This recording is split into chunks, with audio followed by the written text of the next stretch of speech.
ઉત્તર ગુજરાતની જીવાદોરી સમાન ધરોઈ ડેમ પર એડવેન્ચર ફેસ્ટનું ઓપનિંગ ગુજરાતના મુખ્યપ્રધાન ભૂપેન્દ્રભાઈ પટેલના હસ્તે કરવામાં આવ્યું।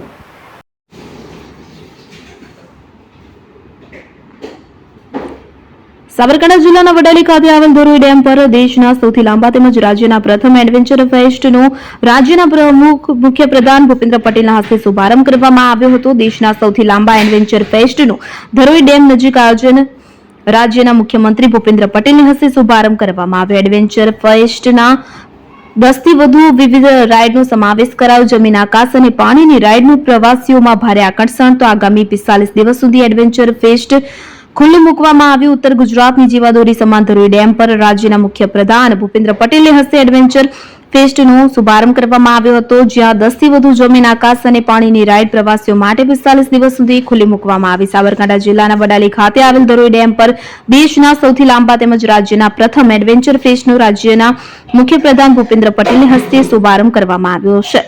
તો 10 થી વધુ રાઇડ્સ સહિત સાંસ્કૃતિક કાર્યક્રમોનું વિશેષ આયોજન કરવામાં આવ્યું છે। પ્રવાસીઓ માટે અત્યાધુનિક સેમી ટેન્ટ સિટી જેવી કે દરબારી ટેન્ટ, પ્રીમિયર ટેન્ટ સહિત 21 ટેન્ટ કાર્યરત કરવામાં આવે છે। આ ફેસ્ટમાં parasailing, power boat, paramotoring, climbing, trekking, mountain biking, cycling સહિતની પ્રવૃત્તિઓ કરવામાં આવી છે। ધરોઈ ખાતે શરૂ થયેલા એડવેન્ચર ફેસ્ટ આજથી 45 દિવસ સુધી કાર્યરત રહેશે। આ પ્રસંગે રાજ્યના પ્રવાસન મંત્રી મુળુ બેરા, સાબરકાંઠાના સાંસદ શોભનાબેન બારૈયા, ઈડરના ધારાસભ્ય રમણલાલ વોરા સહિત મહાનુભાવો ઉપસ્થિત રહ્યા હતા। ઉમંગ રાવલ, સાબરકાંઠા। આજથી ધરોઈ એડવેન્ચર ફેસ્ટની શરૂઆત કરવામાં આવી છે। ધરોઈ એડવેન્ચર ફેસ્ટ ધરોઈ ડેમની બાજુમાં ટેન્ટ સિટી અને એડવેન્ચર પાર્ક તરીકે એની શરૂઆત કરવામાં આવી છે। આજે માનનીય મુખ્યમંત્રી શ્રી સવારે સૌથી પહેલા એડવેન્ચર સિટીમાં આવ્યા અને એડવેન્ચર રાઇડ પણ કરી। એ પછી ટેન્ટ સિટીનું ઉદ્ઘાટન કર્યા અને આ બંને ખુલ્લું મૂકવામાં આવ્યા છે। ધરોઈ એડવેન્ચર ફેસ્ટની અંદર water based rides, air based rides અને લેન્ડ બેઝડ એડવેન્ચર એક્ટિવિટીઝ કરવામાં આવનાર છે।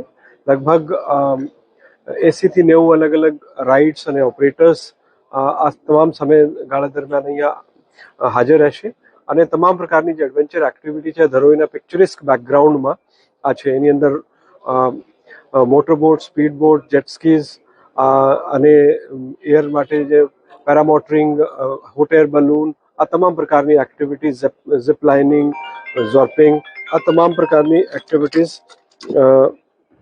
પ્લાન કરવામાં આવી છે।